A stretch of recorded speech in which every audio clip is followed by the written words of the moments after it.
Hello and welcome to Power Ballad. I'm really excited for my guest today, a longtime friend and little known twin of mine, soon Mee Kim.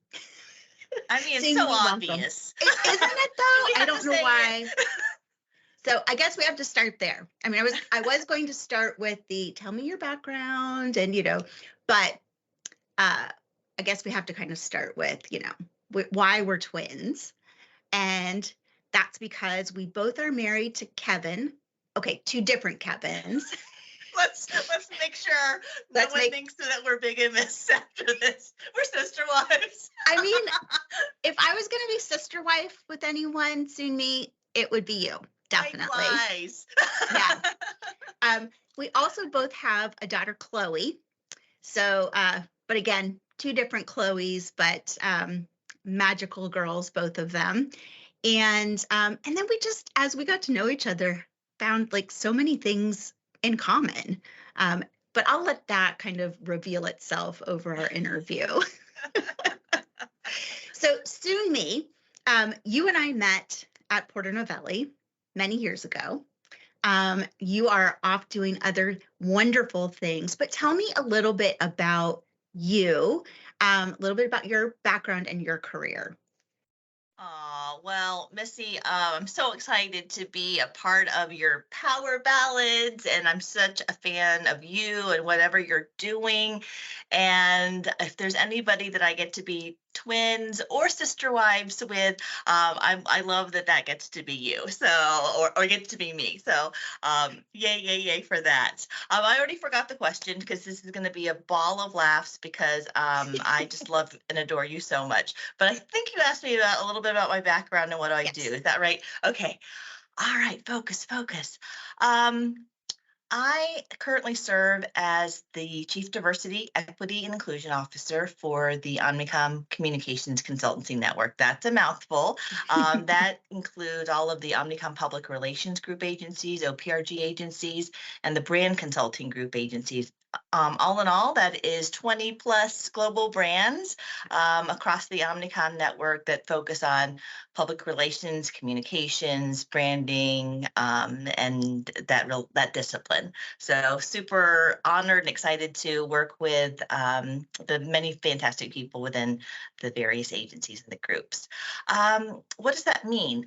It means that I get to, again, work with amazing people to advance diversity, equity, inclusion, really approach that from a place of systems and policy, also learning and development, and the collective power, if you will, that we can bring together to really drive the needed change to advance diversity, equity, inclusion.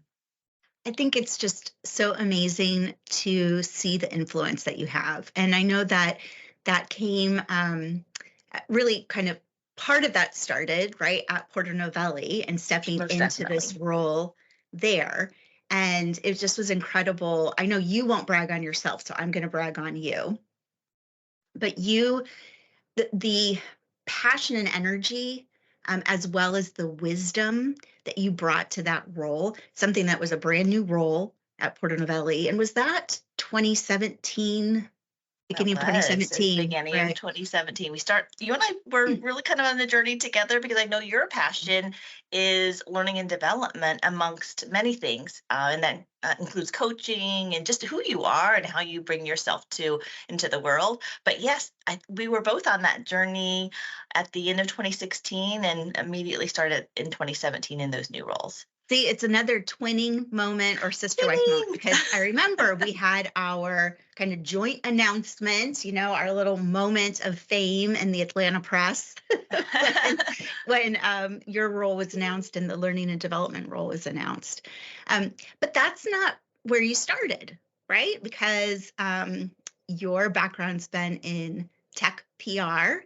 And I remember that because in getting to work with you, I got to learn a little bit about tech. And there were, occasional times where I'd learn something about like supply chain logistics or something like that and feel oh so smart. You did But great. I guess, thinking about just the power of communication, and that communication and how you use and leverage that power is kind of a thread through your career. What drew you to the field of communication and PR? Oh gosh. I think there's probably a few different factors there. One is I think I was a bad immigrant daughter in the sense that was not really a STEM person, and it's like, well, darn, what can I do that's in the areas that I really love, which is the liberal arts and comes and everything that kind of comes with that. So I think that's where really kind of my passion was directing me anyway. But I think also being a part of um, different worlds as a daughter of immigrants. Mhm. Um, I think for me opened up a perspective of knowing places where I am most definitely an insider, and also places where I'm most definitely an outsider, and bringing Mhm. that kind of multi view into like every facet of my life. So thinking about language even is different because I'm thinking like, oh, how does that land? Oh, what's the Mhm. translation of that? How did that communicate to this group versus another? So just being very aware of, um, I think, different communities, different words, how they land. And so I think when I think about it that way, that is really what communications is, right? To make sure that you are conveying a thought, an idea in such a way that it's going to be well received. I think the other part of it is, yeah, I'm very much drawn to words and what they mean, but also in a way that is, I think, simple, Mhm. and impactful and meaningful. So yeah, I love wordplay, and I think it's really important also that both parties, as a giver of communication or provider of communication and a receiver of communication, that there is inherent dignity in all parties. Yeah, it's beautiful. I mean, you've mentioned the impact of just sort of your family, your history, your background, right? And environment and how that impacts how you see the world, how you think about communication. I know I've seen you in action in terms of really creating spaces where people feel they belong. Even moving beyond that sort of inclusion. They're not just included, but they're wanted. They are respected. They are valued, and it's part of that community. I wondered if you wouldn't mind sharing just a little bit about your experience as a Korean American and as a daughter of immigrant parents. And I'll tell you what I'm really leading to. I love when you talk about the meaning of your name. So if you Oh, wouldn't thank mind, you. just yeah, give us a little glimpse into that. Sure. Well, thank you for that. I think some of why it's so important for me that people do feel included and wanted and that they belong is, I think, in some ways that's something that I have yearned for in my own sense of being an American, right? Yeah. And so just being outside of the majority and also being from an immigrant family from Korea is that, like, okay, when like almost kind of waiting to be claimed Mhm. versus kind of recognizing there's comes a point where like I claim myself. And as I think about my name, so to give a little bit of background, usually in Korean names, soon Mee Kim. Usually the Kim comes first as the surname, but in our family, everybody has the word soon in their name, and so that kind of designates our generational, place. But then that, I guess, middle, but it's not really a middle name. They're really connected. Is kind of with my uniqueness within even my generation of sisters, the four of us. And so soon means like I would say purity and I think sincerity is kind of mixed in. There's always not exactly the perfect translation. But me actually has two meanings in the Chinese character. So me means beauty, which I'm like, well, didn't really fulfill that one. That But fits. but me is part of the Korean word for America, which is Mikuk. So it was it was significant in the sense that I was the first of the two daughters that were born in the United States. It recognizes hopefulness for my parents' immigrant journey here, and so I think together it means like a true or pure or yeah, sense of like being American. So Mm, yeah, that's a little bit about me. I love that. I just think that is so cool, especially just in light of your role now, right? And that sense of um, again, back to the belonging. How do we help people feel that, like, yes, you are part of the beautiful America, you know, America the and beautiful. America the beautiful. Exactly. Yeah, it's pretty cool. Pretty cool. Um, Now, I imagine that it's not always kind of rainbows and unicorns working in this field and in the field of DEI. And I'm just curious, how do you keep how do you stay sort of resilient, I guess, and hope filled as you go about your work? Yeah, and I think it's connected to what we were just talking about. I think very often in immigrant communities and in those who come to the States, there is this idea of the American dream, like, oh, I'm helping to fulfill this American dream for my family.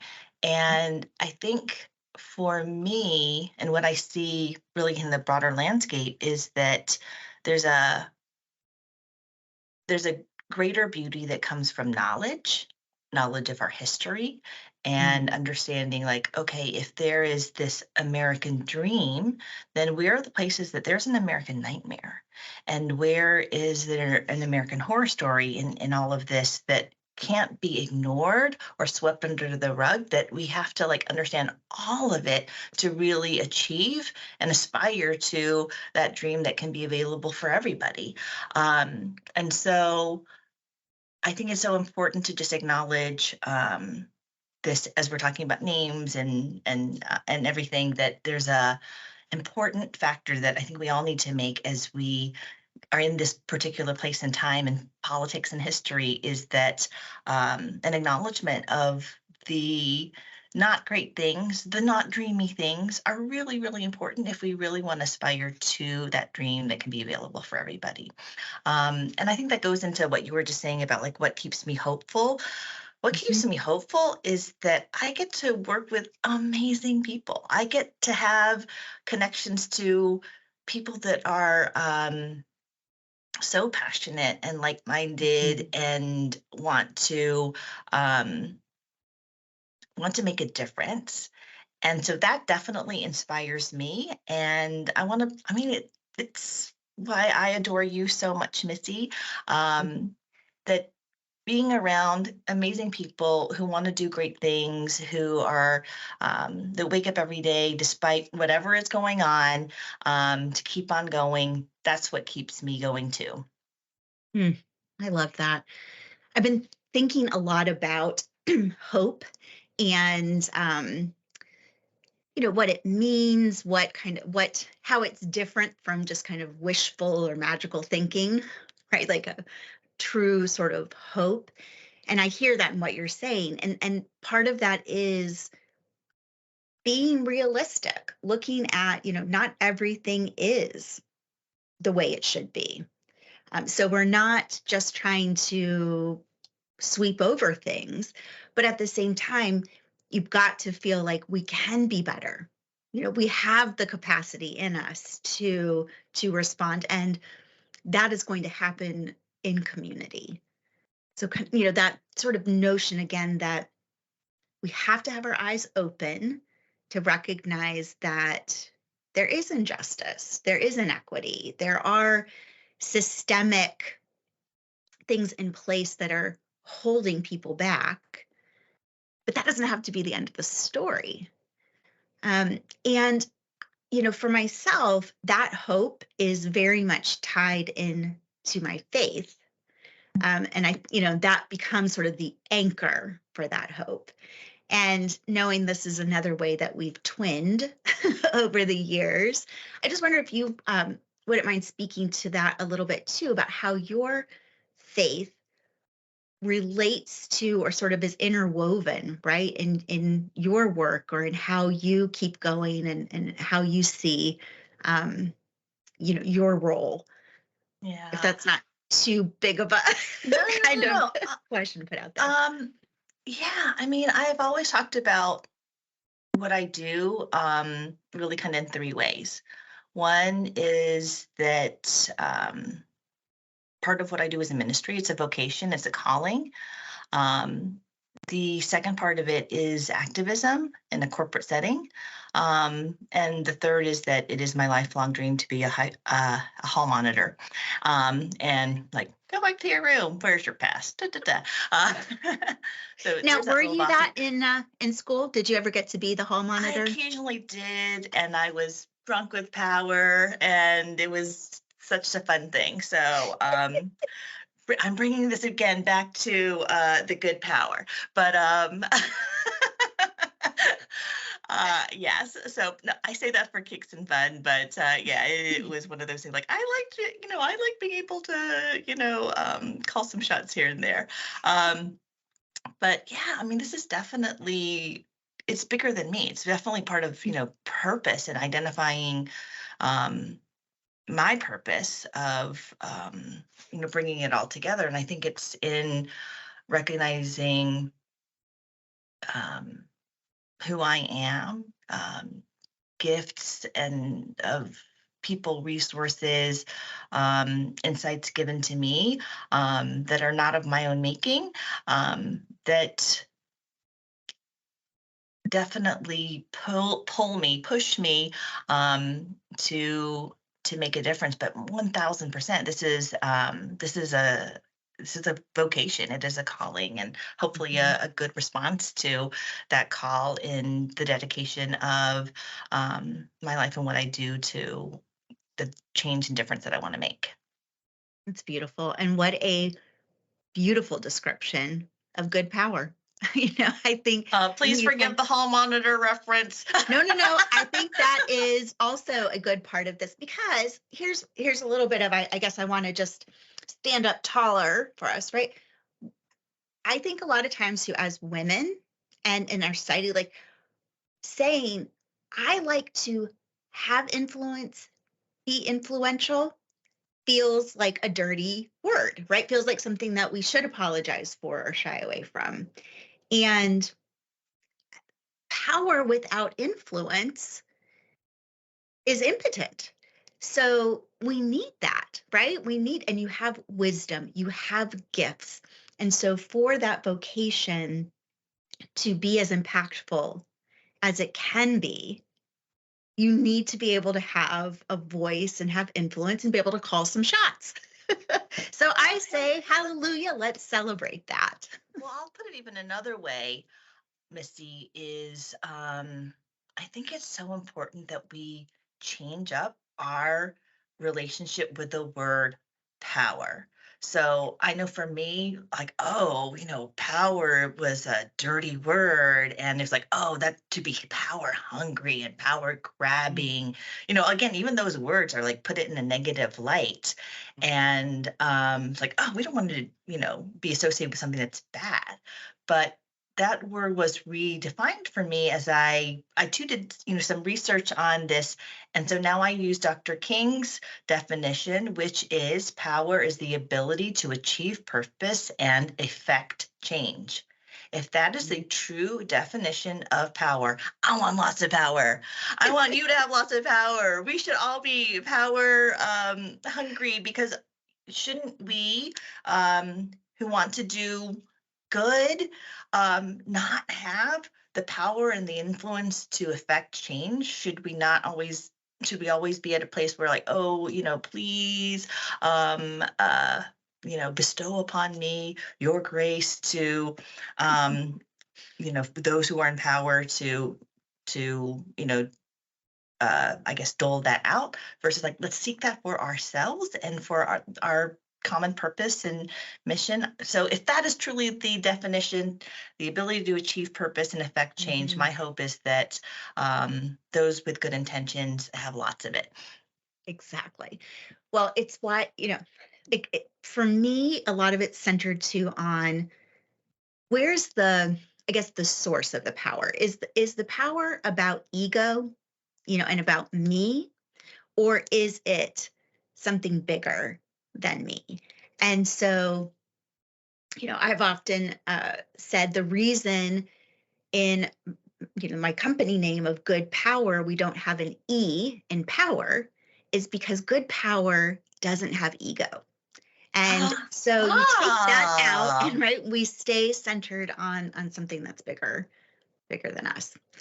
but Um, how interesting, Missy, that you had to even use the word good, right? Because mhm, without mhm. it, there's that negative connotation that's associated with it. So you have to, kind of qualify it, if you will. So I love that. I didn't realize that was the reason. I thought it was like, oh, it's this great, better for SEO.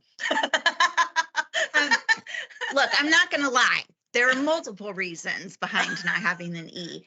Well, it's Even the part marketing of it just to discipline be hat, but different, it's right? just part of our career learning. So. It's the way we're wired. Yeah, gotta have a good reason for that. Um, all right. Well, on the lines of good power and power. So one of the things that I asked you to think about for our interview is what's your superpower? And I've been kind of setting this up, introducing this with the idea that I know it's not always comfortable to say, "Oh, I have a superpower." Um, but the fact is, we do have gifts. We have gifts that we're using, and when we can acknowledge those and name those, we can affect change. That is something that we shouldn't feel as ego driven, but should feel empowered. Now I'm going to be aware of every use of the word power at any rate. So as you thought about this for yourself, what would you say is your superpower? Well, yes, you're right on. As soon as I saw, that you would be asking this question, I'm like, oh no, because it's really not how I think at all. Yeah. But nonetheless, I know you are looking for some type of response, which I might kind of define a little differently. Hmm. Um, I don't know if that is a superpower that I hold, but it is part of who I am.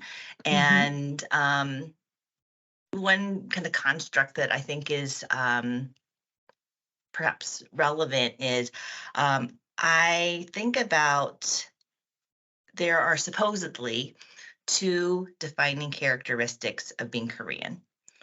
And one word is the word chung, and chung is probably best described as just an affinity towards people and others, just kind of a connectedness, and in the Mm. sense that like, oh, you move to a new city and you see, you meet somebody, and like next thing you're over at dinner, and there's just like this connection, Mhm. and I feel that way. I feel so blessed to have so many amazing people in my life. Truly, I'm like, if people know more amazing people than me that are just really great human beings, I'm like, God bless you. But I feel so lucky that way that I have just great people in my life.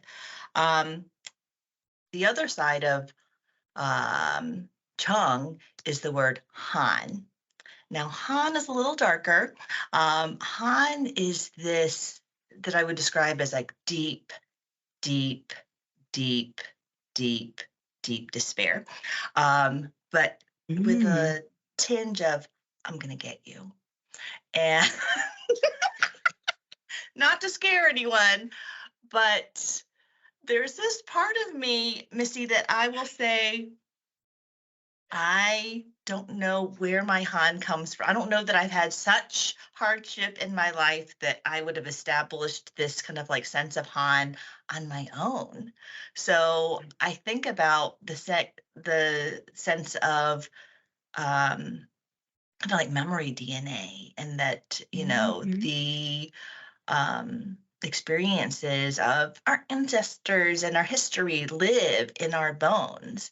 And Yeah. so as I think about Han, Jung and Han, and I think apply that to like my kind of way of thinking about things, and the ways that I try to approach the world is like, I am idealistic. That's my Enneagram, is number one, idealist. And so I just have this desire for things to, you know, without sounding rigid, to live up to our ideals. Yes. And so that's part of like kind of my expectations and how I try to approach this work. But also, like, I really believe in the word justice. So power, justice, love, and that's of course elements of what Dr. King talks about too, in another amazing quote. Um, those are all connected, and I think that's part of how I try to approach this work too, is like I Mhm. really have a strong desire to make things happen, and for our better sense of humanity and our ideals to come to fruition. But the other part of it, in terms of the Chung part of it, is it's so important that everything that we do, or that I do, and the approach I do, is with integrity, that Mhm. Mhm. recognizes the inherent value and worth of all people, and that I really don't want to go into situations where people leave without their dignity. And Mm. so, yeah, I think all of those maybe in combination of where some things are rooted to how that kind of is inherent in the ways that I like to work and do things, and part of kind of in my veins, is perhaps how I might try to answer that question. Okay, there is so much there that's just incredible.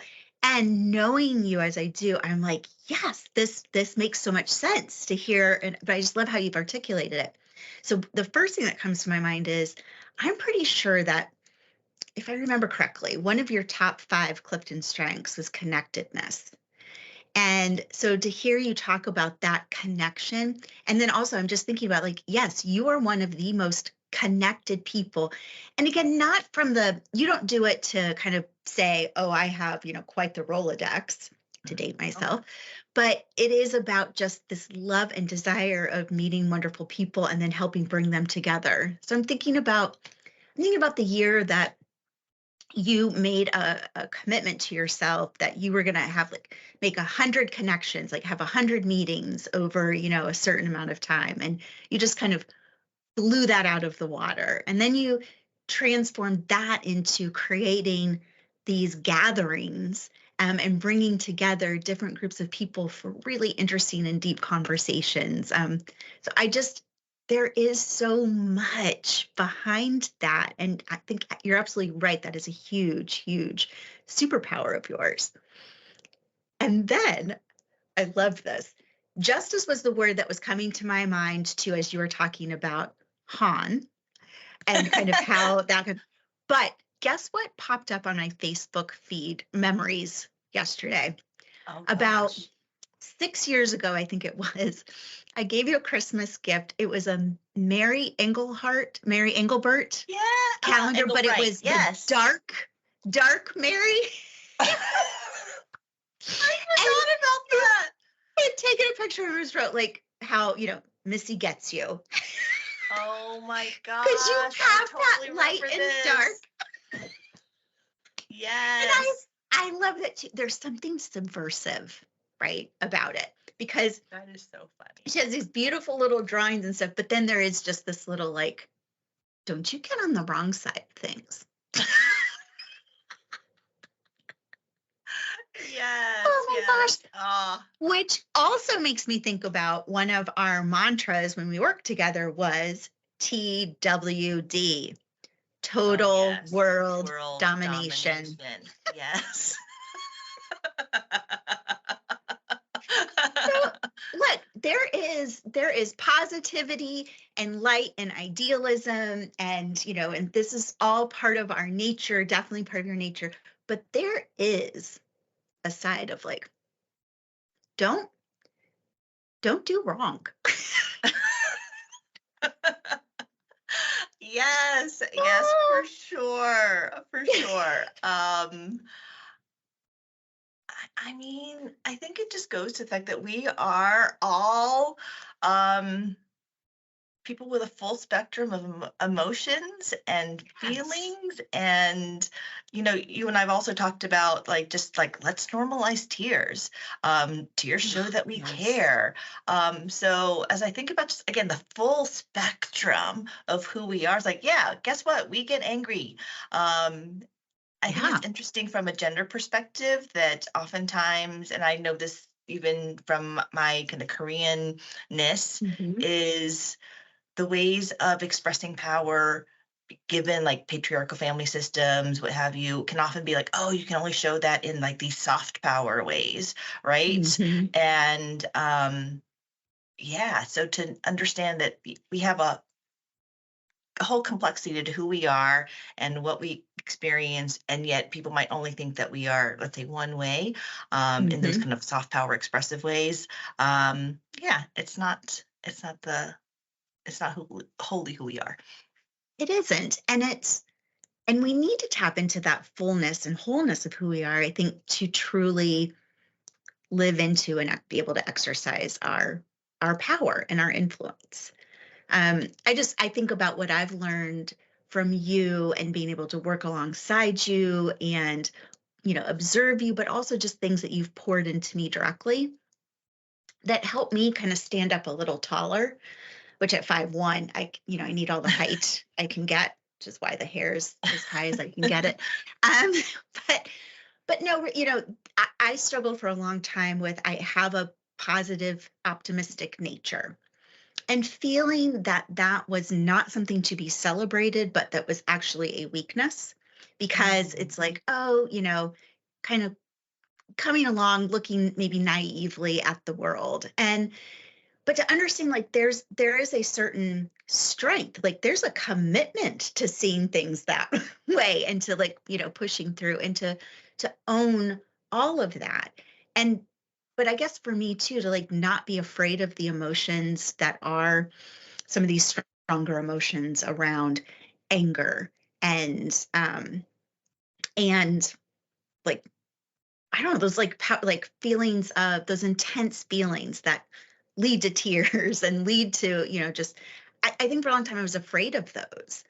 mhm, And so not being able to express those, that does, I guess, soften or diminish the positivity side, if that makes sense. mm, It's mhm. like when you can have both, it's the I don't I'm struggling to sort of articulate, but the and I can't remember who it was that said this to me, but I wouldn't be surprised if it was you.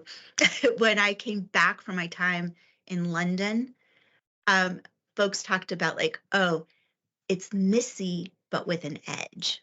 Actually, they probably said Melissa with an Mhm, edge. mhm, Still mhm. had that sunny side, but I was able to tap into a little bit more of that. Like, and that's what the Brits helped me with a little bit more of that. Like, I'm going to stand up for what I believe, you know? Hey. Anyway, I don't know if that resonates with you or not, but that's kind of what I'm hearing and seeing in your superpower too is this beauty in the connectedness and dignity and just an idealism, but also that strong desire like I know what your potential is. I know America, what your potential is. Now live up to it, Mm. Yeah, you're making me think about a lot of different things, Missy. And one is, first of all, 5'1", and not to be heightist, but you're a giant. You're you are. So, um, I have loved seeing you evolve in all of the ways. Um, but I wouldn't describe you as like toxically positive. You have a Thank you. really wonderful, beautiful spirit about you, and you have done the work. You, because you're so committed to your learning and development, because of who you are spiritually and the ways that you are connected with others, I think it's really been. an additional compulsion for you to be like very learned about kind of understanding, and still you remain hopeful and optimistic. So yeah, that's what I have to say about that. I don't want to let that pass. Thank um, you. I I think it's all very, very, very, interesting, because should the things that we learn make us cynical and defeated and operate from a place um, that probably is safer, maybe makes one look smarter, Mm, because I think it's really easy to retreat to that place where, "Oh, it's not going to work out anyway." Um, but I don't think it is. And believe me, there are times when I'm like, I'm so annoyed at the world, or I'm so annoyed at a situation, or disappointed, or um, feel pretty negative about things at times too. Believe me, and I know people around me know that as well. Um, but I think it's disingenuous to do the work of diversity, equity, inclusion, to do the work of really anything, um, and not believe that we can drive change. mm, If we don't believe mm, that, then I would say, like, get out of the way. Don't waste space with your hopelessness. I think the place to make change, um, to invoke whatever power and influence we have, has to be from a place like, we can do this. And if we don't, we'll try again. So the most I think it's so important that we maintain that hopefulness, because without it, that's not fun. And I will say, I am all about, as serious and idealistic as I may be, I'm going to have fun. I like to have whimsy in my life. And let's go from a place like, we can do this. And yeah, so mm. that's how I feel about that. I love it. That really inspires me. Thank you for sharing that. All right, I'm realizing how quickly time is passing. So I'm going to wrap up, but before I do you have a power song that either inspires you, infuses you with energy, or whatever it does for you? But do you have a power song you'd like to share? I do. I have many, but I actually have a whole Spotify list on stuff when I have to like hype myself up. Uh, but I will say, definitely Andrew Day, Rise Up. And I think it speaks to, like, yes, when we're tired, but yeah, basically we can do this. Mm, that is beautiful. I love it. Thank you so much, Sunmi, for taking time to talk with me today. But just thank you for being you and the wonderful work that you do, the vocation that you are living into. I really appreciate it so much, and look forward to seeing the change that you affect as you continue on. Well, likewise. Can we do the all the things? Ooh, yes, hugs, virtual hugs, hearts, and TWD. TWD. All right. Good. Power. Good. Good. Power. Good. Power. Good. Power. Good. Power. Good. Power. Good. Power. Good. Power. Good. Power. Good. Good.